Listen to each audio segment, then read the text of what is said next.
എന്നാലും എന്റെ സരസ്വതമ്മേ, ഇത്രയും വലിയ ദുഷ്ടലാക്കോടെയാണ് നിങ്ങളുടെ മോൻ അവളെ ആ ചെറുക്കനെ കെട്ടിച്ചോട്ടെന്ന് പറഞ്ഞ ആരെങ്കിലും വിശ്വസിക്കോ? രാധയെ അത്രയ്ക്ക് ഇഷ്ടായിരുന്നെങ്കിൽ പ്രഭാകരനെ എന്നെ കല്യാണം കഴിച്ചാൽ മതിയായിരുന്നു അല്ലേ? അപ്പൊ ആ ബോംബെക്കാരി പെണ്ണിനെ കെട്ടാൻ നടക്കണമെന്ന് പറഞ്ഞതോ? ഇത്രയും കാലം നാട്ടുകാർക്ക് മുഴുവനും മാതൃകയാണെന്ന് പറഞ്ഞ് നടന്നിരുന്നവനാ. ഓ ദേ വരണ.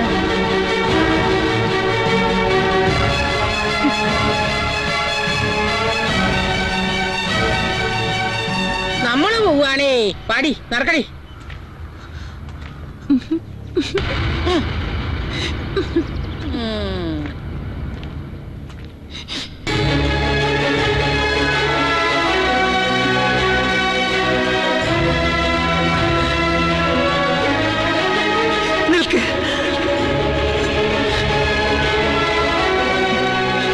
ഒരമ്മ ഈ മകനെ കുറിച്ച് കേൾക്കാൻ ആഗ്രഹിക്കാത്തതാ എന്റെ മോൻ കേൾപ്പിച്ചത്.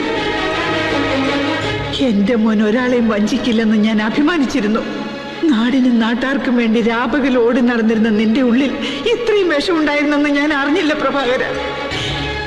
എനിക്ക് നിന്നെ കാണണ്ട.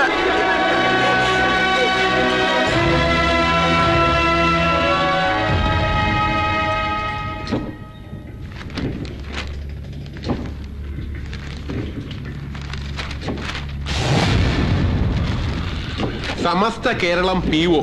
അങ്ങനെ അവന്റെ ശവക്കുഴി അവൻ തന്നെ തോന്നി. സ്വന്തം പത്രത്തില് പത്രാധിപരെ കുറിച്ചൊരു മോശം വാർത്ത വരുന്നത് ഒരു ഭാഗ്യമല്ലേ ചാണ്ടി? നീ വാർത്ത വായിക്കേ. ഇളയപ്പൻ കേട്ടെങ്കിൽ കോരി തരിക്കട്ടെ. ഒളിസേവ PK പ്രഭാകരൻ പിടിയിൽ.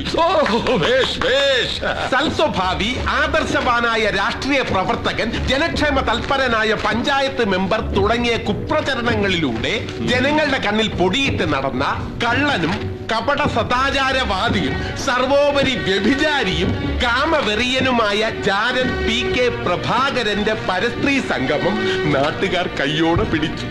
ആരാ വാർത്ത എഴുതിയത്? ഞാനാ. എന്താ? ഏയ് ഒന്നുമില്ല. അല്ലെങ്കിൽ ഇത്രയും വൃത്തിയിട്ട ഭാഷ വരില്ല. നന്നായിട്ടുണ്ട്. ബാക്കി വായിക്കാം. ലൈംഗിക വേണ്ട. കേട്ട വാർത്ത മധുരം, കേൾക്കാത്തത് ഇരട്ടി മധുരം എന്നല്ലേ? ആ ഇരട്ടി മധുരം അവിടെ തന്നെ ഇരുന്നോട്ടെ. ഇത് നാട്ടുകാർക്കും പത്രക്കാരായ പത്രക്കാർക്കും വേഗം ഒത്തിച്ചു കൊടുക്കണം. എറണാകുളത്തും തിരുവനന്തപുരത്തും ഇങ്ങനെ ഇരുന്ന് നമസ്കാരം എന്ന് വാർത്ത വായിക്കുന്ന ന്യൂസ് റീഡർ മാറി ഇതെടുത്തിട്ട് പെരിക്കിയാൽ പിന്നെന്തായിരിക്കും അവന്റെ സ്ഥിതി? അവൻ ഇപ്പോഴേ മരിച്ചു. ഇനിയും കുത്തിക്കൊല്ലണോ? അതിപ്പോ വേണം. ഇത്രയെങ്കിലും ചെയ്തില്ലെങ്കിൽ പിന്നെ ഈ ആളായിരുന്നിട്ട് കാര്യമില്ല. മെമ്പർ പ്രഭാകരൻ പിടിയിൽ, പഞ്ചായത്ത് മെമ്പർ പിടിയിൽ. എന്നാൽ ഈ പ്രഭാകരൻ വീന്ദ്രൻ തന്നെയാ അല്ല നായരെ? ശരി, ജീവിതകാലം മുഴുവൻ ഒരു സ്റ്റെപ്പിനെ കൊണ്ട് കടക്കാന്ന് വെച്ചാൽ ചില്ലറ കളിയാണ്. പെൺമണിയൻ പ്രഭാകരനെ പരാജയപ്പെടുത്തുക. അടിച്ചു പൊളിക്കണം.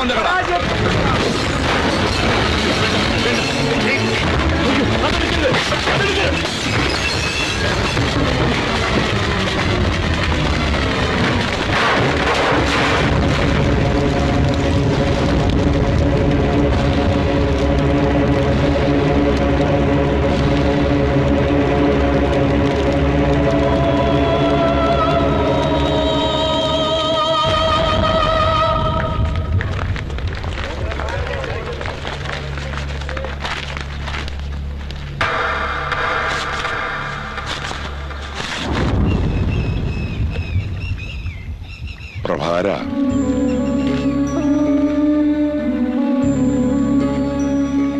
ഒരാഴ്ചത്തെ പരോളിന് വന്നതാ. അപ്പോഴാ തന്റെ കഥകളൊക്കെ അറിഞ്ഞത്. അക്ഷരം കൂട്ടി പറഞ്ഞ നാളല്ലേ? ഇനി മാഷിന്റെ പഴി കൂടിയേ കേൾക്കേണ്ടതുള്ളൂ. എനിക്ക് വേണ്ടി കുറ്റമേറ്റെടുത്ത് ജയിലിൽ പോയത് വെറുതെ മാഷെ. ഏൽപ്പിച്ചതൊന്നും പൂർത്തിയാക്കാൻ എനിക്ക് കഴിഞ്ഞില്ല. വീട്ടുകാരുടെയും നാട്ടുകാരുടെയും മുമ്പിലൊക്കെ തോക്കാം. പക്ഷെ സ്വന്തം മനസ്സിന്റെ മുമ്പിൽ തോറ്റാൽ പിന്നൊരാൾ ജീവിച്ചിരിക്കുന്നതിൽ അർത്ഥമില്ല. നിന്റെ സമരത്തിന്റെ വഴിയൊന്ന് മാറ്റേണ്ട സമയമായി പ്രഭാര.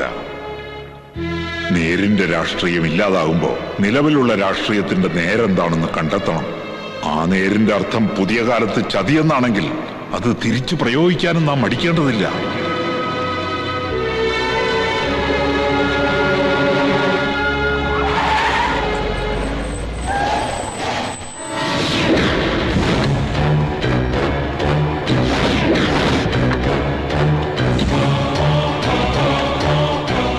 അതെ രാമകൃഷ്ണൻ, മൈക്കിൾ. പക്ഷേ ആ പേരിൽ തന്റെ മകൾ എന്നെ അറിയില്ല. അവൾക്ക് ഞാൻ മൈക്കിൾ അല്ല, ക്രിസ്റ്റി തോമസ്. ആരാ രാമകൃഷ്ണ ഇത്? എന്റെ കയ്യിൽ ഉണ്ടായിരുന്നത് മുഴുവൻ നിനക്കും നിന്റെ പപ്പയ്ക്കും തന്നിട്ടല്ലേ ഞാൻ ഇങ്ങോട്ട് പോകുന്നത്. എന്റെ രാമകൃഷ്ണ, തന്നു തീർക്കാവുന്ന ബാധ്യതയാണോ താൻ ഉണ്ടാക്കി വെച്ചത്?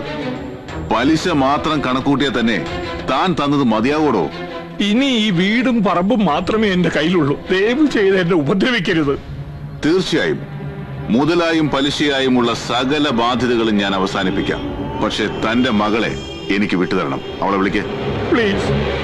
എന്നോട് കരുണ കാണിക്കണം.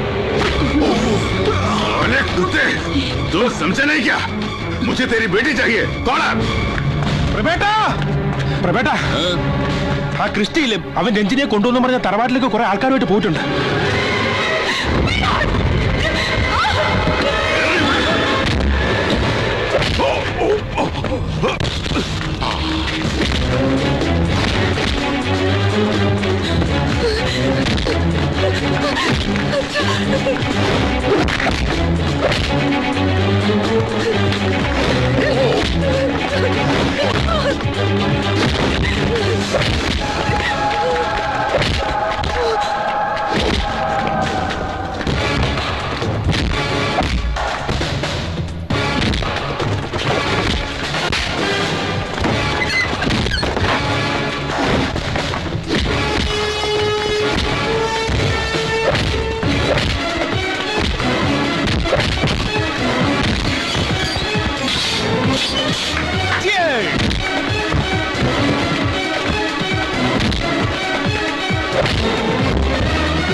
വെട്ടുപലിശയ്ക്ക് കാശെടുത്തിട്ട് മക്കളുടെ സ്കൂൾ ഫീസ് അടക്കുകയും അമ്മയ്ക്ക് കുഴമ്പ് മേടിക്കുകയും ചെയ്യുന്നവരാ നമ്മൾ മലയാളികള്. കെണിയാണെന്നറിഞ്ഞിട്ട് നിന്നെ പോലുള്ളവർക്ക് തലവെച്ച് തരുന്നതേ വേറെ ഗതിയില്ലാത്തതുകൊണ്ടാ. അത് തിരിച്ചു വേണമെന്ന് വാശി പിടിക്കുന്നത് കഷ്ടല്ലേ മക്കളെ? അതുകൊണ്ട് പോയത് പോയി എന്ന് കരുതി മോൻ ചെല്ല്. ഓടാ.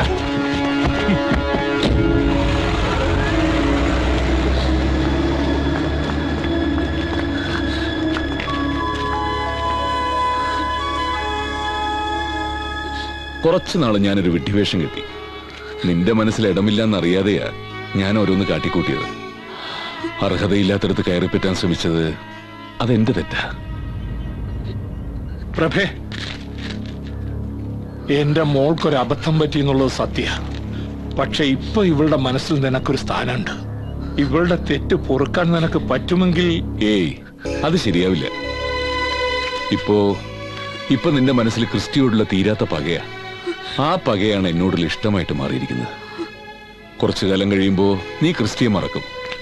അപ്പൊരു പക്ഷേ ഞാനാവേണ്ടിയിരുന്നില്ല ഭർത്താവിന്റെ സ്ഥാനത്ത് നിന്നൊരു തോന്നൽ നിനക്കുണ്ടാവും. ആ സമയത്ത് ചിലപ്പോ എനിക്കത് സഹിക്കാൻ കഴിഞ്ഞൊന്നും വരില്ല.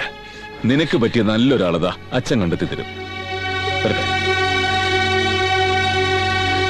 8ാം വാർഡിലെ തിരഞ്ഞെടുപ്പിൽ കുരിശുപള്ളിക്കൽ അവറാച്ചൻ വിജയിച്ചിരിക്കുന്നു.